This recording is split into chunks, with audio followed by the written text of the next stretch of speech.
I'm very honoured to be joined on the phone tonight by a young man called Stu. And Stu is, well, I'll let him tell you all about Hadrian's Union, his band. Young man, how lovely. At 46 years old, I'm going to take that every day. Thank you so much. Well, you are young to me. Oh, it's all relative, I suppose, because I'll be quite old to a lot of the twinks out there, which is all right. I'm more into the Bears anyway, so it's absolutely fine by me. So, before we talk about your band and the up-and-coming album release, can you tell me a bit about how you found out that you were part of the LGBTQ community? Well, I always kind of knew. I mean, when sexual feelings started when I was as a teenager, as they do for everybody, well, for most people, I should say. I knew, or I always knew, but I was brought up a Catholic, and I was racked with guilt and shame, and it was always it was a very, very difficult time for my entire teens, because of my upbringing as a Catholic. But I think the first time that I ever really suspected was in the swimming baths, if I'm being brutally honest, watching an older gentleman toweling himself down, and I couldn't stop watching. And I was just like, I don't think straight guys do this. So you say it was due to your Catholic upbringing, you found it really difficult. How did you get over that? It took a long time. I lost my faith in the church, not specifically in a higher entity or something pertaining to the word God. That's a whole different conversation. So I kept going to church on and off. And then I got together with my husband, who's an atheist, and I rejected it. And then I lost something within myself. The whole, I now know what I did lose.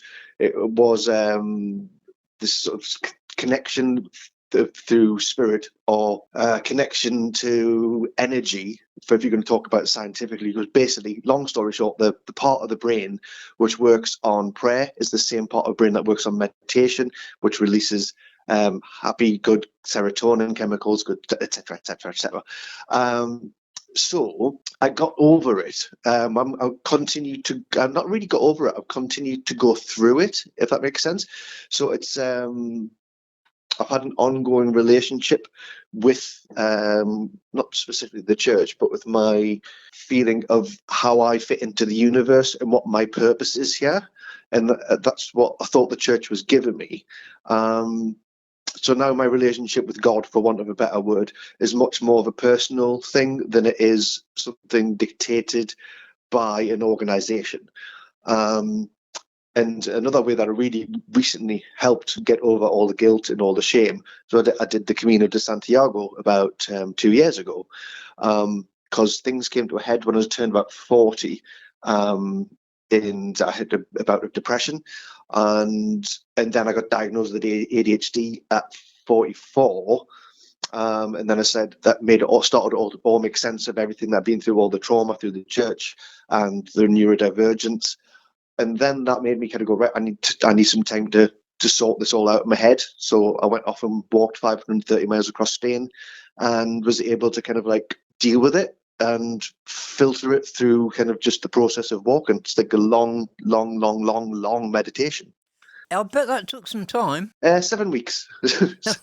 And it was the best thing that I've probably ever done.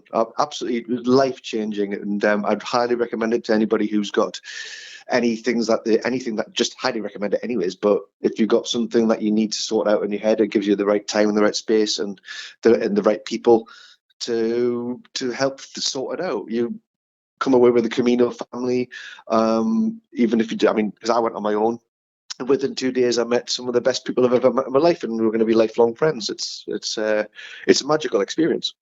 Right, I was going to ask how you overcame it, but that is obviously a interesting way of doing it. First time I've heard of that myself. So, tell me about your band, Hadrian'S Union.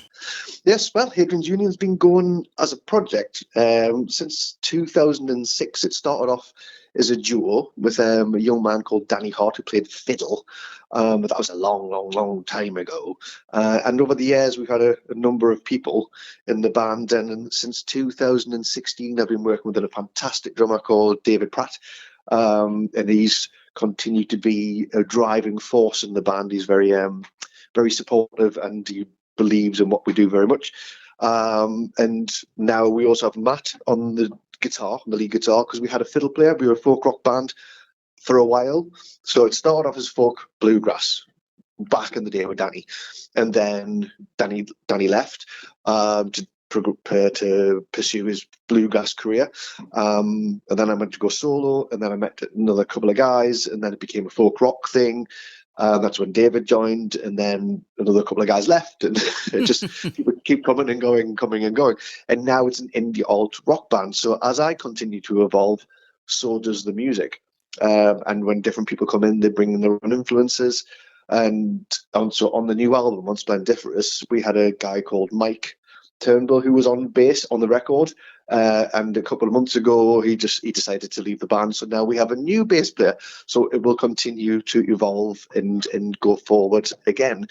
But the music, me as the main writer for the band, lyrically, I jump around different genres, but I do tend to lean into either political humor, like songs in the last album, English Eccentric, which is it's pretty much about being queer. But it's really, really fun. But on the new album, there's like a song called Big Old Daddy B, which is about my penchants for the more hirsute older gentleman. It's all about bears, which is rather good fun. But then on the more serious side of things, I've got a song called Raise Your Hand, which I believe you're in the video, which is rather marvellous. Yeah, yes. I remember you pushing out your cry for help for lots of people within the community, raising our hands to promote your song. And actually, I do like that song, and we're going to be playing it straight after this interview. Oh, marvellous. Well, that one specifically I got through to Pride's Got Talent about to the semi-finals. I think it was about 2 years ago, or yeah, whatever it was. And I wanted to sing something, because basically for me, often in the LGBTQIA plus community, the music hasn't often represented how I feel, and because I grew up as like loving punk and loving rock and heavy metal and things like that from a very early age. And the LGBTQIA plus community generally just likes glitzy pop music, and it's a place for that. I do love a bit of ABBA, you know what I mean? You can't knock them for their tunes, but it didn't really represent me. So I wanted to put out a hardcore rock song which talks about the struggles in the 64 countries all over the world where being LGBTQIA plus is illegal and sometimes punishable by death, and there's atrocities which have went on and still continuing to go on to this very day.